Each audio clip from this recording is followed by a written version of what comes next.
In the past 2 years on Etsy, I've been able to achieve multiple bestseller badges. And with that being said, in the past year in being on this platform and providing free content and also my paid content with courses and programs, I've seen multiple students achieve those bestseller badges as well, which is really, really cool. And one of the reasons why I started on YouTube in the first place was to guide others to creating that next 5 or 6 figure Etsy and print on demand business. And one key ingredient to those 5-figure plus businesses is achieving those bestseller listings that are going to sell consistently throughout multiple months and multiple years. So with that being said, I did want to first of all go over what a bestseller badge is if you are new to Etsy and why essentially you would want to achieve the bestseller badge on your listings.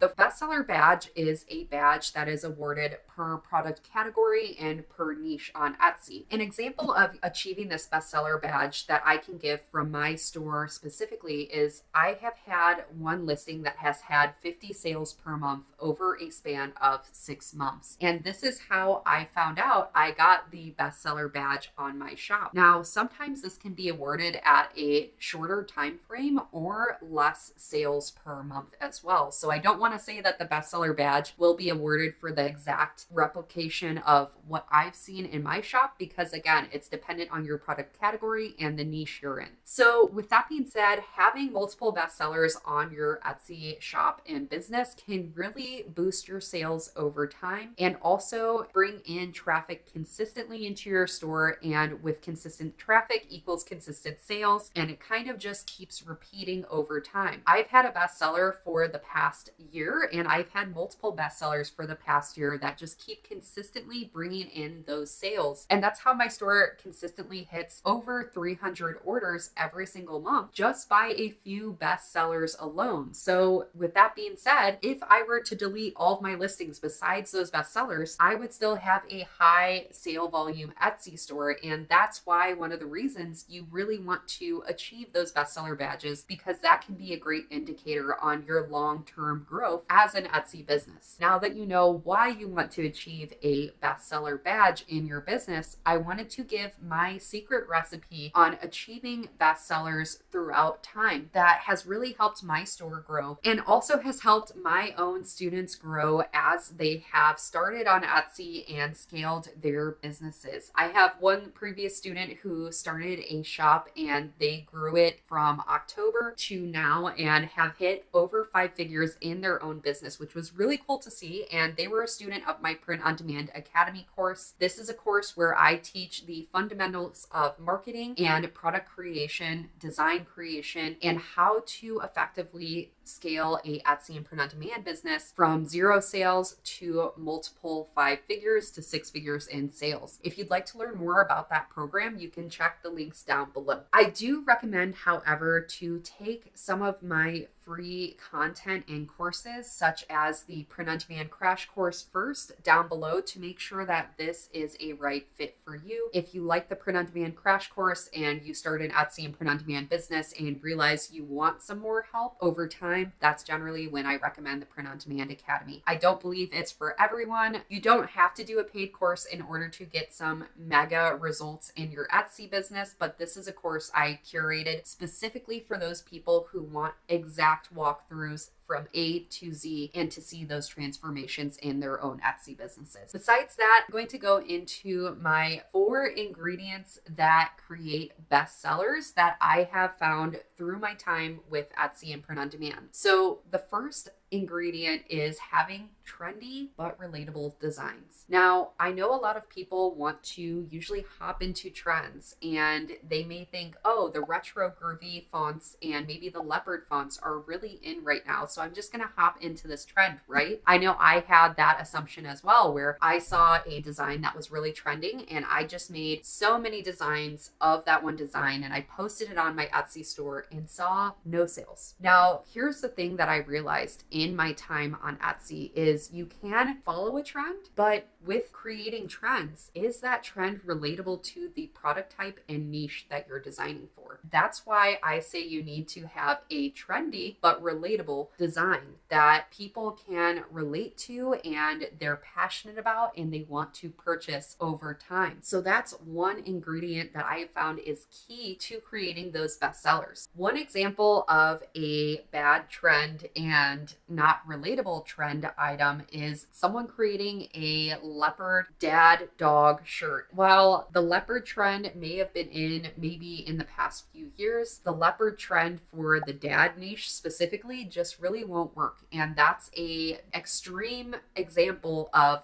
when a trend is not relatable. But as you guys can see my point in this, I would highly recommend just being careful when you're mixing a trend versus a niche and making sure that those two go together and flow with each other so you can see some high sale volumes over time on that specific design style. The second secret ingredient is to have a high demand niche. Now, before you just start creating for any niche that you see on Etsy, I do want to delve deeper into this. So first of all, there are hundreds of niches that you can go into. And while if I gave a list of all the potential niches you could design for, should you design for those niches is the next question that you should have. And while there may be hundreds of niches, there's really only a few handfuls of niches that are proven to sell over time on Etsy. One example is the bachelorette party niche, which has high demand. However, it is harder to break through the market saturation on this one niche. With that being said, if you looked into the bachelorette party niche, are there narrow and sub niches of that niche that you can go into instead of going into a very broad niche type such as bachelorette party? Now, one example that I can give with the bachelorette party niche is if we think about locations based in that specific niche. So instead of just creating shirts for bachelorette party, I would suggest going into location-based narrow and sub niches of bachelorette party. An example of this is Atlanta bachelorette party t-shirts, or maybe New York City bachelorette party t-shirts. There's just so many narrow and sub niches to go into in that one niche alone that we know are going to be higher in demand, and you can break through that market saturation a little bit easier. So if you're looking for those specific niches and you just have no idea where to go, I do want to suggest to you my niche playbook that is again in the description below. I give my 34 plus most profitable evergreen niches that I would recommend to new Etsy store owners to go into. These are literally niches that I am in. There is no gatekeeping here. I have all of my niches in one PDF guide down below, and I even give SEO examples and product recommendations per niche you can go into.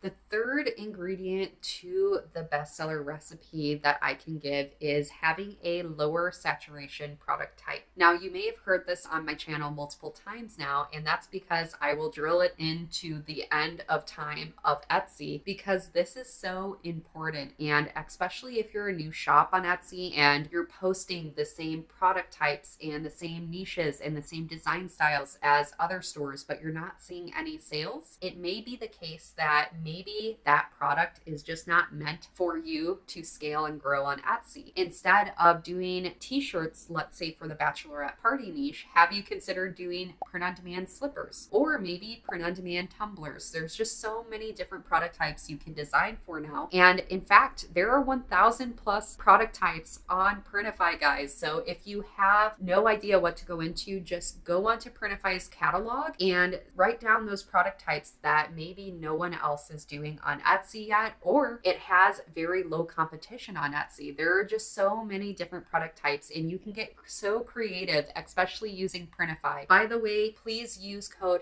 Heather30 all in caps that is shown on the screen in order to get 30 days free of Printify Premium to get lower production fees. Printify has some of the lowest production fees in the market for print on demand, so that's one of the reasons I highly recommend them, and they are always always adding new products to their catalog. So I cannot stress enough to go into Printify and see what products are out there that you may not already be selling on your Etsy shop. So the fourth ingredient to a bestseller is high performing SEO that is going to pull in that traffic consistently on your Etsy shop. With that being said, some quick tips I have for getting some really nice SEO on every single listing is to, first of all, maximize all 140 characters in your title by using long tail keyword phrases and short tail keyword phrases. I do have an SEO video you can watch as well to learn more about those. The second thing I recommend is using all 13 tags. Again, you want to use short tail keyword tags, and then if you're able to include them, the long tail keyword tags as well, that can really drive traffic to your store, again, on a consistent basis. The third tip I have is to write a description. I would not suggest copying and pasting your title into the description. You can copy and paste the keywords and write sentences around those keywords, or you could use AI software now and have ChatGPT or Canva Magic write those descriptions for you with the keywords that you would like per description. This is just a pro tip I have as we're going into the world of artificial intelligence, and there's so many easier ways to write descriptions now rather than just writing it all on your own. All in all, those are my 4 secret ingredients to my bestsellers that I have created time and time again for myself and also for my students who have been in my program. Besides that, if you like this video, don't forget to give it a thumbs up down below, subscribe for more content like this, and I will see you all in the next video here. Because a lot of the times, we can just exit. I don't need to say a lot of the times. Consistently over, I'm gonna change spot and film outro.